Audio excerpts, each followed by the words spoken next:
Let's embed advanced vocabulary and phrases into our daily conversations. Practice speaking in English with advanced phrases. To begin with, the first one is it's not over until the fat lady sings. Before I proceed with its meaning, let me keep you informed about the origin of this phrase. It was first coined by Dan Cook, a sports writer from Texas, after his town's basketball team had gone for championship. So the phrase signifies that if the team is left behind, you are encouraged not to give up, not to lose hope until the play has officially ended. I hope you got it. One should not assume the outcome of an event which is still progressing. Anything can happen. While the situation or while the event or while the occasion is in continuity or is in progress, anything can happen. The situation can change. We cannot predict who is going to win or who is going to lose. It cannot be predicted until the last moment. Imagine that you are in the mid of a race or a competition. No one can predict the winning side or the losing side, right? So that's the meaning of this phrase, not over until the fat lady sings. There is a different kind of variant for this. The opera is not over or the show is not over until the fat lady sings. For example, you can say, hey, don't lose hope, don't give up. It's not over until the fat lady sings. The second phrase we have is go figure. It's another way of saying I cannot believe. Okay. So if you have to say something is very sarcastic, something is ironic, something is paradoxical, something is contradictory, then you can use this phrase, go figure. When it is hard to understand, when it is difficult to understand, when you say something but the meaning is opposite, that's when you use this phrase, go figure. Okay, so how do we use this phrase? You can say a fact and then you want to say that it is surprising or it is stupid or it is strange. That's when you can use this phrase, go figure. For example, oh no, she made 300 crores from the sales. Go figure. Next phrase is on the knocker. This phrase has got two meanings. First meaning is canvassing people. Canvassing means persuading people. Okay, trying to convince them. Going from house to house, door to door, and trying to canvass people.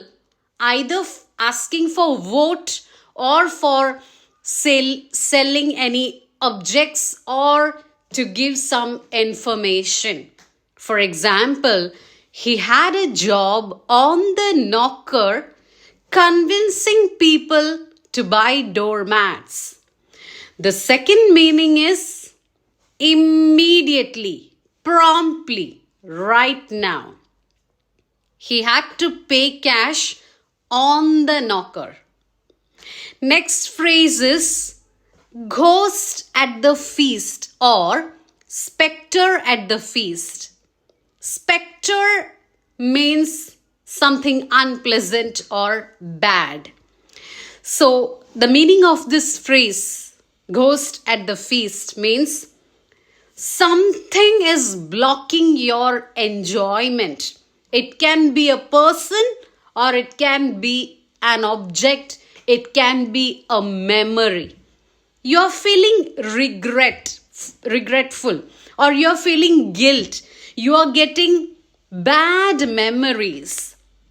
Okay, there is a person or there is a thing, and its presence brings you gloom, sadness, disappointment. You are not able to enjoy the pleasant occasion.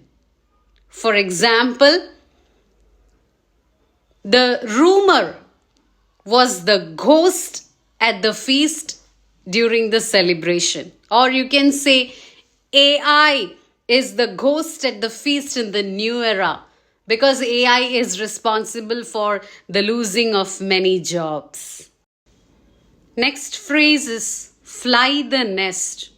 It means leaving your parents' home and setting up your home somewhere else.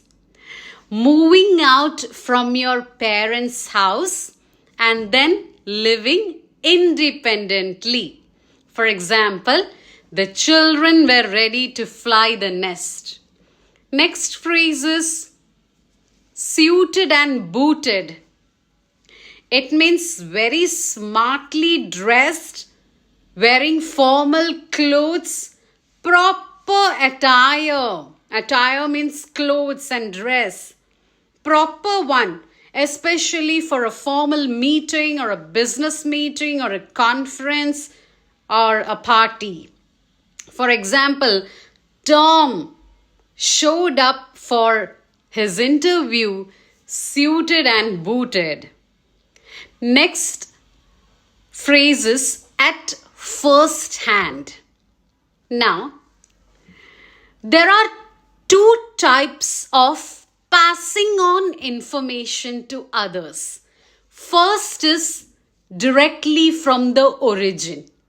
Second is from other people. You get to hear the information from other people. So at first hand means you get to hear the information from the origin itself. There is no intermediary, no one is involved. You obtain the information personally from the person involved. Okay, that's at first hand. For example, I want to hear my criticism first hand from the co-worker than from my boss. Now the next phrase is opposite of this phrase, at second hand. So that you already know the meaning. At second hand means information that you get to hear from the people, not from the origin. You get the information from hearsay. Hearsay means gossips and what other people say. Information that you do not get from the origin, information that you get from other people is second hand. For example, you can say, I learned of his tragedy at second hand.